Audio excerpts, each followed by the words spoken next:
ఈరోజు కొత్తగూడెం పాల్వంచను కలిపి సుజాత నగర్ను కలుపుకొని కార్పొరేషన్ కూడా అని ఏర్పాటు చేయాలని ప్రభుత్వం ఏదైతే ఆలోచన చేసి జియో తీస్తున్నదో దాన్ని వ్యతిరేకిస్తూ పాల్వంచకు సంబంధించి ఇప్పటివరకు రాజ్యాంగ పాలన పెండింగ్లో ఉన్నటువంటి పరిస్థితి అందరికీ తెలుసు.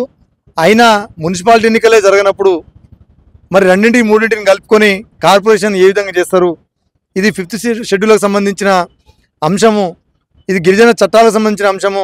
రాజ్యాంగం 243 జెడ్సీ ప్రకారము గిరిజన గ్రామాలకు కానీ గిరిజన హక్కులకు సంబంధించిన గ్రామాలకు సంబంధించి ఏది మున్సిపాలిటీ చేయడానికి కానీ కార్పొరేషన్ చేయడానికి కానీ ఆ పరిధిలోకి రావని చాలా క్లియర్గా ఉన్నప్పుడు ఎందుకు కార్పొరేషన్ ఏర్పాటు చేస్తున్న అంశాన్ని ఈ ప్రభుత్వం ఎందుకు ఆ వైపు ఆలోచన చేస్తుందో, చేస్తున్నటువంటి కుట్రలను బహిర్గతం చేయడానికి ఆ ప్రయత్నాన్ని విరమించుకునే విధంగా మా వంతు ప్రయత్నం చేయాలని ఈరోజు గిరిజన సంఘాలుగా రాష్ట్ర గవర్నర్ గారిని కలుసుకోవడం జరిగింది, వారికి విజ్ఞప్తించడం జరిగింది.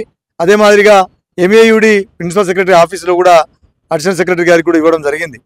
నాతో పాటు ఆదివాసీ సంఘం, అదే మాదిరిగా ఎల్హెచ్పిఎస్, టీఎస్టీటీఎఫ్, మిగతా సేవలాల్ సేన, మిగతా సంఘాలందరం కలిసి ఈరోజు దీని మీద చాలా క్లియర్గా ఇది రాజ్యాంగ ఉల్లంఘన జరుగుతున్నది, చట్ట విరుద్ధంగా గిరిజన హక్కులను మంట కలిపి కాల రాసి గిరిజన గొంతును కోసేసి అయినా సరే అడ్డుకున్నా సరే రాజ్యాంగానికి విరుద్ధంగా ఉన్నా సరే మేము ఖచ్చితంగా చేసే తీర్థమనే పద్ధతుల్లో హడావుడిగా జీవోలు తీయడం అంటేనే ఇది గిరిజనులకు అన్యాయం చేసినట్టు.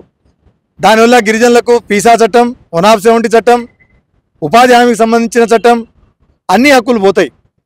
ఇప్పటికే తెలుసు.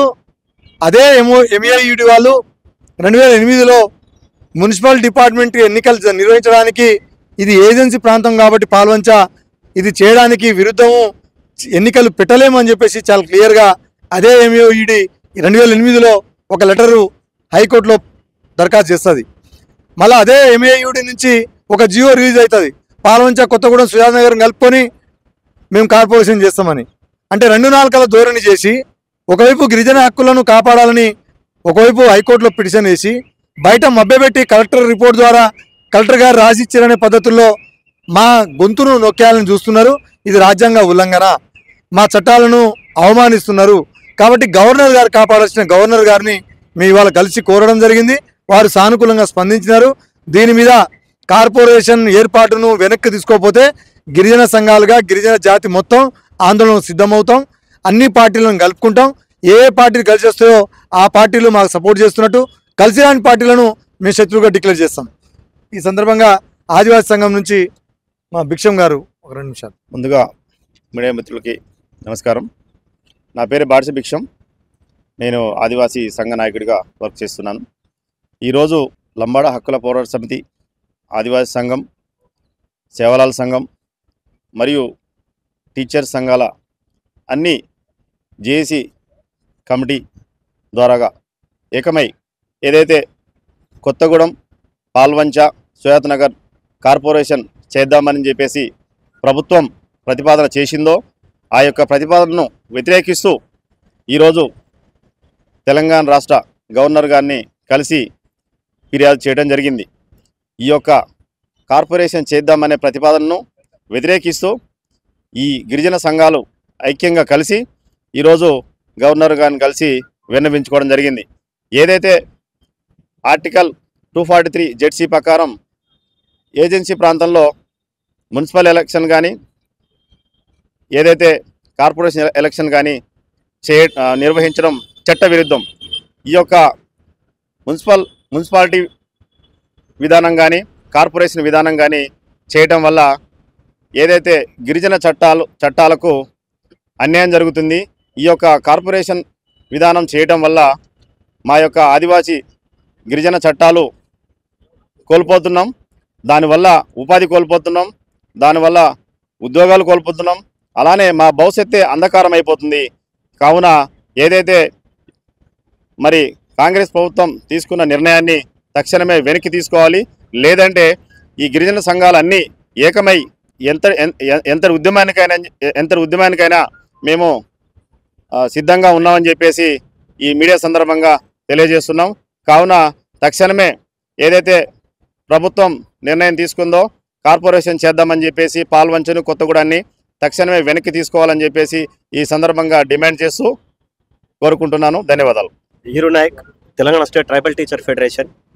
ఏదైతే మా కుల సంఘ నాయకులు చెప్పారో, ఏజెన్సీ ప్రాంతంలో గిరిజనులకు ఏదైతే అన్యాయం జరుగుతూ ఉందో ఆ అన్యాయాన్ని అరికట్టాలంటే భారత రాజ్యాంగం కల్పించిన హక్కులకు ప్రభుత్వము సవివరంగా దాని ఒకలా ఉపయోగపడితే మాత్రానికి అక్కడ గిరిజనులకు న్యాయం దొరుకుతుందని చెప్పేసి, అదేవిధంగా అదే ప్రాంతంలో జీవోఎంఎస్ నెంబర్ 3 ఆ ప్రాంత 1/70 యాక్ట్తో పాటు పిసా చట్టంలో భాగంగా ఆ ప్రాంతంలో ఉన్నటువంటి గిరిజనులు, అదేవిధంగా గిరిజన నిరుద్యోగులు కావచ్చు, ఉద్యోగులకు ప్రమోషన్లు 100% అక్కడ గిరిజనులకే కల్పించాలి. ఆ ప్రాంతంలో నివసిస్తున్న నిరుద్యోగులకు 100% గిరిజనులకే అక్కడ ఎంప్లాయ్మెంట్ కల్పించాలనే నిబంధన ఆ జీవోఎంఎస్ నెంబర్ 3 ద్వారా మొన్నటి వరకు జరిగిన క్రమం నడిచింది. ఇదే జీవోని ఈరోజు ఈ రాష్ట్ర ప్రభుత్వము మరి ఇంప్లిమెంట్ చేయలేని పరిస్థితిలో ఉంది. కాబట్టి దాని బదులుగా ఏదైతే ఆ జీవో సవివరంగా లేదని చెప్పేసి ఆపిందో దానికి బదులుగా ఇంకో జీవో ఇచ్చి రాష్ట్ర ప్రభుత్వం ఆ ప్రాంతంలో ఉన్న గిరిజనులకు న్యాయం చేయాలి, అక్కడ ఎంప్లాయ్మెంట్ కల్పించాలి.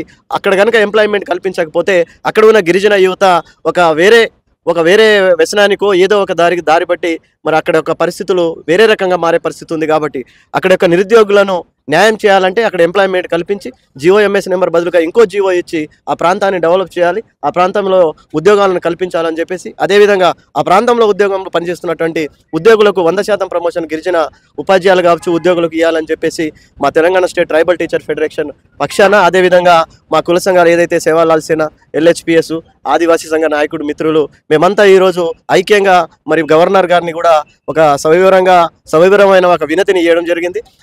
గవర్నర్ గారు దాదాపుగా ఇది ఒక గిరిజనుల యొక్క సమస్య కాబట్టి స్వయంగా మమ్మల్ని ఒక అర్ధగంట కూర్చోబెట్టి దాని మీద సవివరమైన వివరాలు తీసుకొని నేను అవసరమైతే కేంద్రానికి వీలైతే లీగల్గా కొన్ని ఒపీనియన్ తీసుకొని మిమ్మల్ని న్యాయం చేస్తామని చెప్పడం జరిగింది. కాబట్టి ప్రభుత్వం కూడా ఆ దిశగా ప్రయత్నించాలని చెప్పేసి మా టీఎస్టీటీ పక్షాన తెలియపరుస్తున్నాం.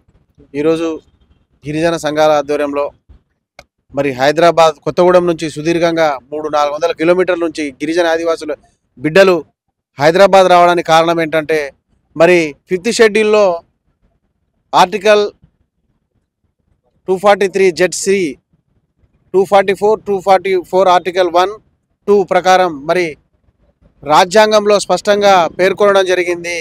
ఏజెన్సీ ప్రాంతంలో మున్సిపల్ కార్పొరేషన్ చేయడం చట్టవిరుద్ధము, రాజ్యాంగ ఉల్లంఘన. మరి మేము ఒకటే ప్రభుత్వాన్ని ప్రశ్నిస్తూ ఉన్నాము, మీరు కొత్తగూడాన్ని హైదరాబాద్ చేసుకోండి, తాజ్మహల్ కట్టేయండి, హైటెక్ సిటీ కట్టేయండి, మాకు అభ్యంతరం లేదు.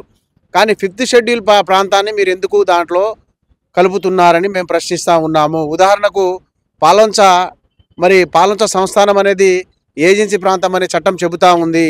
అందులో భాగంగా మరి అక్కడ మున్సిపాలిటీ చేసినా కానీ ఇప్పటి వరకు మున్సిపల్ ఎలక్షన్ జరగనటువంటి పరిస్థితి, ఆ ఇష్యూ న్యాయస్థానంలో నలుగుతూ ఉంది. ఇప్పటిదాకా మున్సిపాలిటీయా ఏజెన్సీ అనేది మరి తేలినట్టు పరిస్థితిలో అక్కడ పాలొంచను ఎలా మున్సిపాలిటీ చేస్తారు, కార్పొరేషన్ చేస్తారు. నెక్స్ట్ వచ్చేసి కొత్తగూడెంలో 7 మన వార్డులు మరి ఏజెన్సీ ప్రాంతాల్లో ఉన్నటువంటి రామవరం పరిధిలో 7 వార్డులు ఏజెన్సీ ప్రాంతాల్లో ఉన్నాయి. వాటిని ఎలా కార్పొరేషన్లో విలీనం చేస్తారని మేము ప్రశ్నిస్తూ ఉన్నాము. ఇక్కడ నుంచి మరి మేము రాష్ట్ర ముఖ్యమంత్రి గారిని ఒకటే ప్రశ్నిస్తూ ఉన్నాం, గౌరవ ముఖ్యమంత్రి గారు, మీకు మా గిరిజనులపై ప్రేమ ఉంటే ఆ కార్పొరేషన్ ఆలోచనను వెంటనే విరమించుకోవాలని మేము డిమాండ్ చేస్తూ ఉన్నాము. ఈరోజు గవర్నర్ గారిని కలవడం జరిగింది. గవర్నర్ గారు గిరిజన బిడ్డలతో దాదాపుగా గంట సేపు భేటీ అయి సుదీర్ఘంగా చర్చించడం జరిగింది. ఈ అంశంపై నేను తీవ్రంగా స్పందిస్తాను, రేపు మున్సిపల్ కార్పొరేషన్ ఆలోచనను విరమించుకోకపోతే నేను కూడా దానిపై చర్యలు తీసుకుంటానని చెప్పడం జరిగింది. ధన్యవాదాలు. నా పేరు బాణద్ హుస్సేన్ నాయక్, సేవలాల్ సేన రాష్ట్ర కో కన్వీనర్ని. మరి ఈరోజు భద్రాద్రి కొత్తగూడెం జిల్లా పూర్తి ఏజెన్సీ జిల్లా.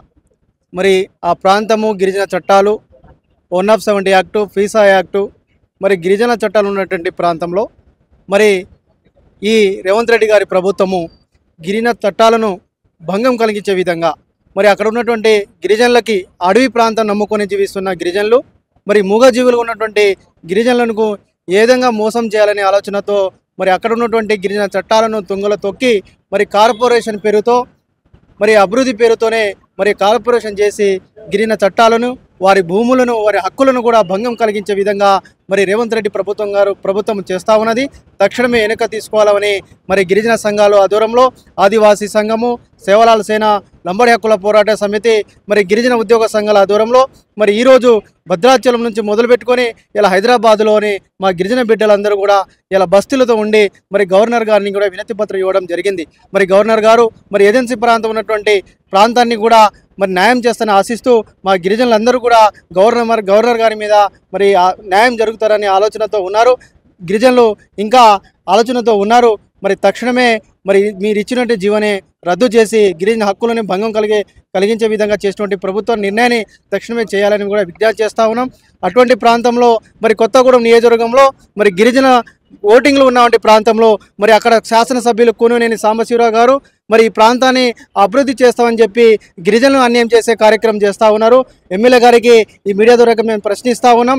మా గిరిజన ఓట్లతో గెలిచి గిరిజనులకు ఏదో చట్టాలు తీసుకొచ్చి గిరిజనులకు న్యాయం చేస్తారని అనుకుంటే మరి గిరిజన చట్టాలను కూడా తీసివేసే కార్యక్రమం చేస్తూ ఉన్నారు. భవిష్యత్తులో గిరిజనులు కూడా మిమ్మల్ని ఏ విధంగా చేయాలో కూడా చేస్తారని కూడా ఈ సందర్భంగా మేము తెలియజేస్తున్నాం. తక్షణమే మరి ఈ ప్రకటనను నిలిపివేయాలని చెప్పి కూడా మేము చేస్తూ ఉన్నాం. లేని పక్షంలో మరి అందరినీ కూడా గిరిజన సంఘాలను కూడబెట్టుకొని మేము చేసే భవిష్యత్ కార్యాచరణ కూడా ప్రకటిస్తామని ఈ సందర్భంగా తెలియజేస్తున్నాం. జై హింద్, జై కొమరం భీం, జై సేవలాల్ సేన.